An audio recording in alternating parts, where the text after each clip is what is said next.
A graça do nosso Senhor Jesus Cristo, o amor de Deus e a companhia do Espírito Santo nos abençoem neste momento em que queremos refletir e meditar na sua santa palavra. Amém. Imaginem o seguinte anúncio: contrata-se discípulos, vagas ilimitadas. Quem de vocês se colocaria à disposição para preencher as vagas? O que leva alguém a aceitar ou a recusar uma oferta de emprego? Normalmente são as condições que o emprego oferece. Se as condições forem boas, favoráveis, um salário digno, carga horária justa, segurança no trabalho, um ambiente adequado para o trabalho, uma distância aceitável, razoável do endereço em que se mora, normalmente as pessoas aceitam a oferta de emprego. Do contrário, se as condições forem desfavoráveis, se elas não forem boas, se o salário for baixo, a carga horária muito alta, um ambiente inseguro e inadequado para o trabalho, longe de casa, dificilmente a pessoa irá aceitar a oferta de emprego, a não ser que esteja precisando muito. Voltemos ao anúncio. Contrata-se discípulos, vagas ilimitadas. E agora talvez vocês estejam pensando, tudo bem, mas e quais são as condições? Muito bem. Jesus, o contratante, apresenta as condições: renúncia, desapego afetivo e material, cruz, sofrimento, dificuldades. E agora? As condições são favoráveis? Será que teremos candidatos para preencher as vagas? E olha que elas são ilimitadas. Temos tantas vagas para quantas pessoas quiserem. De fato, as palavras de Jesus Cristo no Evangelho de hoje são realmente fortes. Se alguém vem a mim e não me ama mais do que ama o seu pai, a sua mãe, a sua mulher, os seus filhos, os seus irmãos, as suas irmãs e até a sua própria vida, não pode ser meu discípulo. E quem não tomar a sua cruz e vier após mim, não pode ser meu discípulo. Assim, pois, qualquer um de vocês que não renuncia a tudo que tem, não pode ser meu discípulo. Essas são as condições para o discipulado. Quem de vocês se coloca à disposição? Quem vai preencher as vagas? Quem vai encarar o desafio? Humanamente falando, as condições não são as melhores. Mas esse é o custo do discipulado. Estamos dispostos a pagar o preço? Temos condições de arcar com o custo? Jesus até usa 2 exemplos bem práticos para ilustrar as implicações do discipulado. Será que alguém começaria uma construção sem antes calcular as despesas para ver se tem recursos suficientes para concluir a obra? Será que alguém começa uma obra sabendo que mal e mal vai conseguir levantar o alicerce? Será que um rei iria para a guerra já sabendo que não teria a mínima condição de vencer a batalha?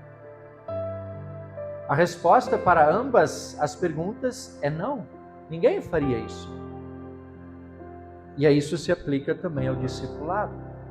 Será que nós temos condições de arcar com o custo?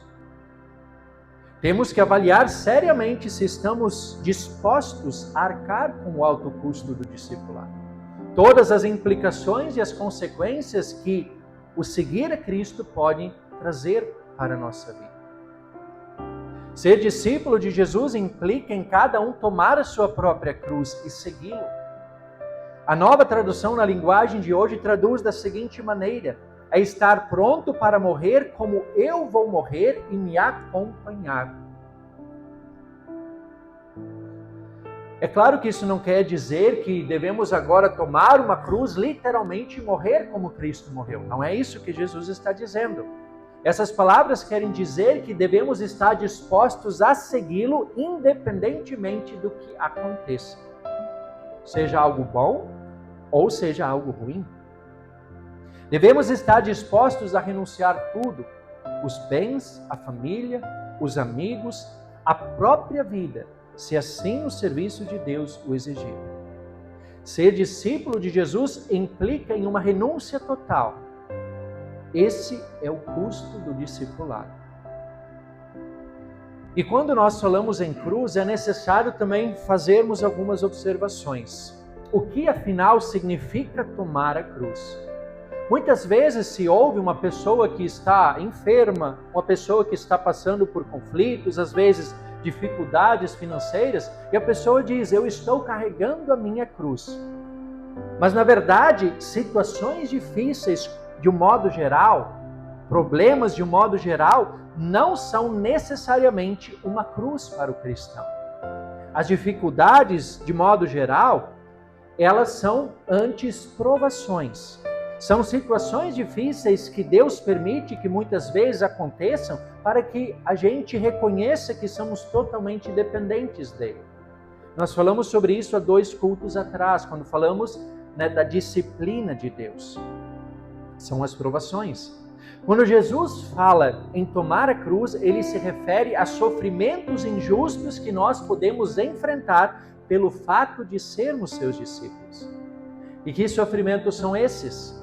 Pode ser zombaria, desprezo, oposição, discriminação, perseguição. Ou seja, é todo tipo de sofrimento que pode ser causado por causa da nossa fé em Jesus Cristo. E nisso talvez possamos até incluir as tentações. A tentação em si não é uma cruz. A tentação, ela faz parte da nossa luta espiritual contra o pecado. Porém, na medida em que procuramos seguir uma vida orientada pela palavra de Deus e nos vemos rodeados de um mundo que constantemente quer nos seduzir e nos afastar deste propósito, na medida em que nós resistimos e lutamos contra essas tentações, isso sim pode também ser caracterizado como uma cruz para o cristão. Em alguns casos, essa cruz pode até mesmo surgir dentro da própria família. Quando, por exemplo, em uma família, alguns creem e outros não. E aqueles que não creem passam a rejeitar, desprezar e, quem sabe, até perseguir aqueles membros da família que creem. Graças a Deus, aqui no Brasil não existe uma perseguição aberta e declarada. Dificilmente alguém perderá os bens ou a própria vida por seguir a Cristo. Mas a perseguição existe sim, de forma sutil, de forma velada. E pode muitas vezes se manifestar através de zombarias, ridicularizações, oposição. E pode acontecer, como eu mencionei, na própria família, no trabalho, na escola, na faculdade, na sociedade de um modo geral. Em resumo, a cruz, ela não está ligada aos problemas que enfrentamos de modo geral. Também não é algo que nós mesmos procuramos ou nós mesmos nos autoimpomos, como por exemplo, tem pessoas que praticam automutilação no corpo e acham que isso é tomar a cruz. Não é verdade. Outros se privam de certos prazeres achando que isso é tomar a cruz. Também não. Ou quem sabe encarar alguns desafios, como está na moda hoje em dia, os homens subir a montanha, ser um legendário. Isso não é cruz. Algo que nós procuramos, algo que nós fazemos. A cruz sempre surgirá, poderá surgir em decorrência da nossa fé em Jesus Cristo. Tomar a cruz é ser injustiçado por causa da fé nele. É ser injustiçado assim como ele mesmo foi injustiçado. Esse é o custo do discipulado. Estamos dispostos a aceitar as condições? E aí nós temos que admitir que as condições que Jesus apresenta não são nada animadoras. Essas palavras de Jesus são palavras de lei e mostram o alto custo do discipulado. Humanamente falando, seguir a Cristo não parece nada favorável. São palavras que nos deixam desconfortáveis. Quem de nós ama mais a Cristo do que a própria família, do que a própria vida? Quem de nós está de fato disposto a renunciar tudo por causa dele? Quem de nós está apto a tomar a sua cruz e segui-lo? Honestamente, se depender de nós, ninguém nunca estará plenamente preparado. Essas palavras de Jesus, elas são difíceis e elas nos deixam inquietos e desconfortáveis. E se nós ficássemos apenas com essas palavras isoladas de Jesus, nós poderíamos, quem sabe, até nos desesperar. Porque jamais alcançaremos o nível alto que o discipulado exige. Nós não temos a menor condição de arcar com o alto custo do discipulado. Por isso é necessário que nós olhemos para essas palavras de Jesus à luz do Evangelho como um todo. E aí sim, nós teremos uma nova perspectiva do discipulado. Já que para nós é impossível amar a Deus acima de todas as coisas, de forma plena e pura, isso é impossível para nós. O Evangelho nos diz que o próprio Cristo já fez isso em nosso lugar, e de forma perfeita. E foi justamente para isso que o próprio Deus o enviou a este mundo, para nos amar, para que Ele suprisse a nossa carência, aquilo que nós somos incapazes de fazer.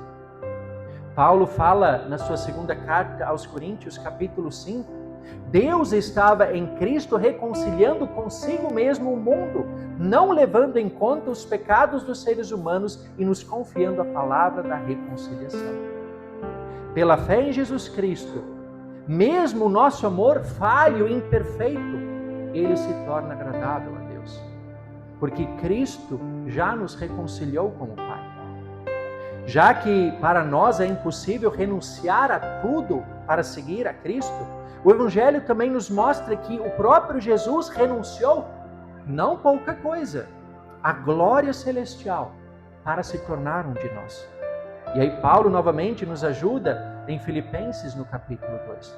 Mesmo existindo na forma de Deus, não considerou ser igual a Deus algo que deveria ser retido a qualquer custo. Pelo contrário, ele se esvaziou, assumindo a forma de servo, tornando-se semelhante aos seres humanos.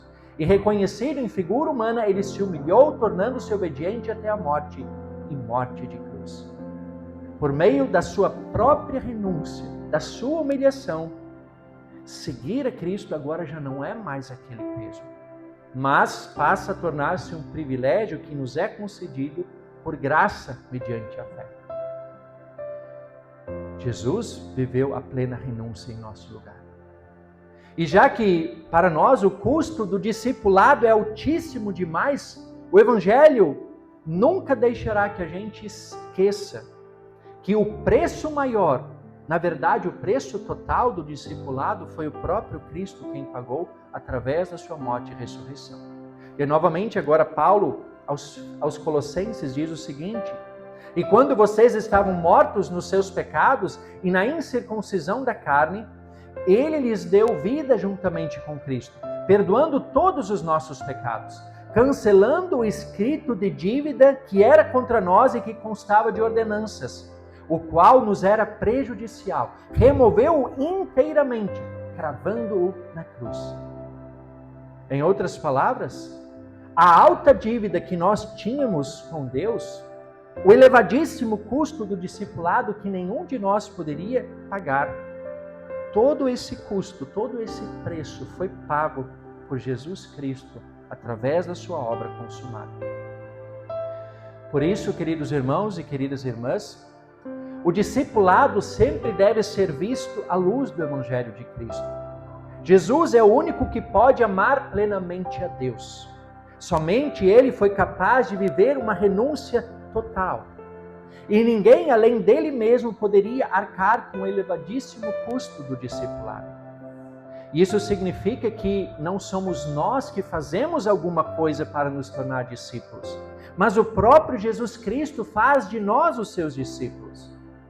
Nós não seguiremos a Jesus para conquistar a salvação, mas nós seguiremos a Jesus porque já fomos salvos por Ele.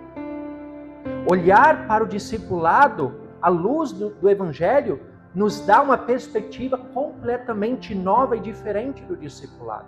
As tais condições desfavoráveis, elas passam a ser irrelevantes, porque os benefícios que o discipulado traz para a nossa vida não são apenas temporários, terrenos, transitórios, mas eles são eternos. E talvez agora vocês estejam pensando, mas espera aí, se Jesus Cristo fez tudo em nosso lugar, qual é então o nosso comprometimento como discípulos? Não existe contrapartida da nossa parte? Na verdade, contrapartida não, porque Jesus já fez tudo. Ele disse na cruz, está consumado. Mas comprometimento sim, existe comprometimento da nossa parte. Só que esse comprometimento também não deve ser confundido como se fosse uma contribuição para a nossa salvação, porque novamente Jesus já nos salvou. Esse comprometimento é a nossa resposta de gratidão diante de tudo aquilo que Deus em seu Filho Jesus Cristo fez, faz e continua fazendo pela nossa salvação. Ser discípulo é um dom da graça, é um presente merecido que o próprio Deus nos concede. O que nos torna discípulos de Jesus é crer nele como Senhor e Salvador. É reconhecer a nossa incapacidade. É confiar naquele que nos liberta do domínio do pecado, nos torna filhos de Deus e herdeiros do reino celestial. Olhar para o discipulado sob esta perspectiva elimina todo aquele peso, aquela cobrança, aquela inquietação, aquele desconforto que antes existia. Ser discípulo passa a ser um grande privilégio, passa a ser algo gratificante e maravilhoso. Ainda assim, não quer dizer que seja fácil. O discipulado faz parte da nossa resposta de gratidão ao amor de Deus por nós. O discipulado faz parte dos nossos frutos da fé, da nossa vida cristã, do ser sal que tempera e dá sabor ao mundo, do amor e do serviço em favor ao próximo. E como lembra João, o apóstolo João, nós amamos porque ele nos amou primeiro. É esse amor maior que vem do próprio Deus que nos capacita para o discipulado. É este amor que nos motiva a assumirmos um compromisso com a causa de Cristo. Uma vida santificada, de testemunho da fé cristã, de comprometimento com a igreja, de amor e serviço mútuo. É este amor maior que nos dá forças para viver uma vida de renúncia ao pecado, ao mundo, aos desejos pecaminosos, às coisas materiais e terrenas. É este amor maior também que nos capacitará a tomarmos a nossa cruz e seguirmos o nosso Salvador. Mas o que é, afinal, uma vida de renúncia? Talvez alguém esteja pensando também. Uma vida de renúncia nada mais é do que colocar-se na inteira dependência de Deus. É crer e confiar que absolutamente tudo aquilo que somos, temos e fazemos é dádiva de Deus em nossa vida. Afinal, Ele nos criou, Ele nos mantém, Ele nos salvou, Ele nos santifica. Como disse Paulo aos atenienses, nele vivemos, nos movemos e existimos. Sem Deus, a nossa vida seria irrelevante, insignificante. E é assim que devem ser entendidas também as palavras que Jesus diz quando Ele fala que quem quer ser o seu discípulo deve amá-lo mais do que ao pai, a mãe, a mulher, a irmãos, irmãs e até a própria vida. Deus, Ele não quer que a gente rejeite ou despreze ou abandone nossa família. Não é isso que Jesus está dizendo. Deus não quer que agora, por amor a Ele, a gente atente contra a própria vida ou ponha a vida em risco. Não é isso que Jesus está dizendo. Pelo contrário, nós devemos amar e tratar da melhor maneira possível, não apenas a nossa família, mas todas as pessoas, inclusive os inimigos. Jesus fala sobre isso. Igualmente, nós devemos zelar pela nossa vida, pelo nosso corpo, e não apenas nosso, mas também pelo próximo, pela vida e pelo corpo do próximo. A Bíblia fala sobre isso. O que Jesus está pedindo aqui é que ninguém, além do próprio Deus, ocupe o primeiro lugar em nossa vida. A família e a vida são muito importantes, nós sabemos disso, mas jamais devem ocupar o lugar de Deus em nossa vida. Por quê? Porque é Deus quem concede todas as coisas. É Deus quem nos dá a família, a vida e tudo mais que nós temos. Por isso, sem Deus, as coisas não vão fazer sentido e tudo pode ruir.